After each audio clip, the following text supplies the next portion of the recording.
Hi, I'm Tinabeth, and there are several great restaurants in New York City, but one of the first cuisines that caught my eye years ago and keeps me coming back for more is Cuban Chinese cuisine. ¡Ay, qué bueno!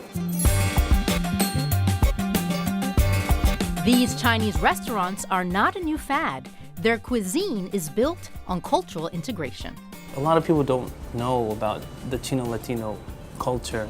It's not just a fad, that we want people to look at us and say, this is part of old New York. Dinastia's menu has everything under the sun, from plátanos maduros to shrimp fried rice, and is only one of a handful of surviving Chinese-Cuban restaurants that once permeated the New York City landscape in the 1970s and 80s. Almost every corner was a Chinese Latino restaurant, Chinese-Cuban. Just one by one throughout time, they just kept closing down. My dad once told me that he predicted that this business would be a dying business, simply because of everyone encouraging their kids to do something else. And if he predicted that it was going to be a dying business, why did he go for it? And then why are you taking over? I grew up eating Chinese Cuban food, so it only made sense that I wanted to continue to serve it.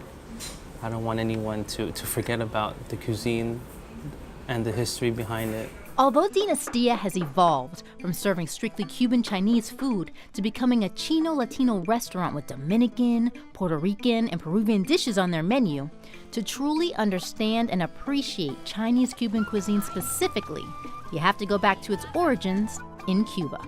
Que el chino elaboró en Cuba a partir de las cosas que encontraba, es decir, la yuca, el frijol, las frituras de malanga, y algún tipo de componente, ¿no? de algunas fritadas que siempre hizo el chino, ¿no? Ernesto Pérez Chang is a third-generation Chinese-Cuban who wrote a book about the history of Chinese-Cuban food called La Cocina de los Chinos en Cuba.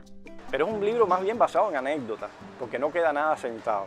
Es decir, porque la gente lo ve como un libro de recetas, y yo siempre digo, no es un libro de recetas, es un libro en que yo trato de demostrar que en los restaurantes chinos se servía todo tipo de comida, española, africana, comida fusiones, como le quieran decir, pero también es una manera de hacer la anécdota de cómo se fueron formando, es decir, qué dimensiones tenía esa cultura, cuánto fue lo que se perdió.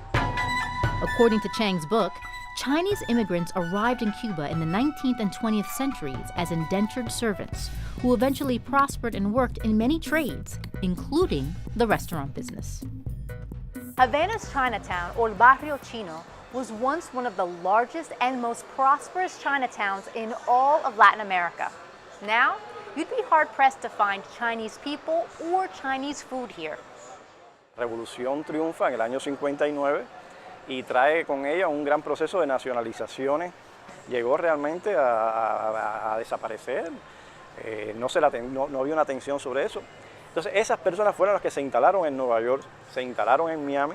Y creo que va a llegar un momento en que se perderá todo, ¿no? Es decir, los descendientes de chinos apenas somos el 1% de la población.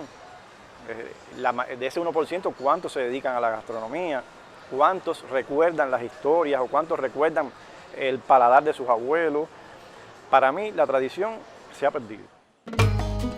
Restaurants in the U.S. are trying to keep the Cuban Chinese menu alive.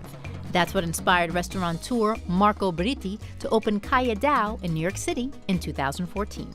Being an immigrant myself, I felt like I wanted to dust off this part of history and bring it back to people that never heard of it before, but in a different way so New Yorkers could experience a quality of food that would be today's food.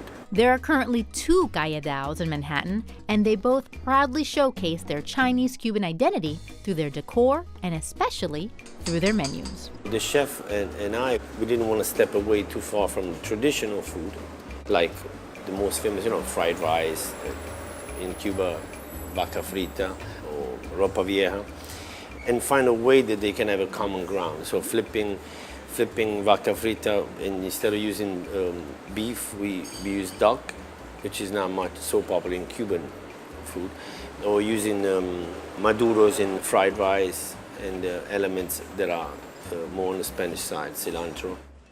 But the biggest was the Cuban spring roll, because we wanted to give that real sense of eating a Cuban sandwich, but in a form of a spring roll to be dipped on a mustard sauce. So that was the killer, let's say, because everybody loved that, most of it. And it's precisely that killer menu that blends the best of both Chinese and Latin dishes that will keep Chinese Cuban and Chino-Latino cuisine alive and well for many more years to come. It's not about sitting down and eating food. It's about being transposed into another place that maybe you've never been, but you wonder what it would be like. That's what we're trying to give to people, really. The experience of, music, the service, and the type of food that you're not going to find around the corner. I'm Tinabeth Pina for Asian American Life.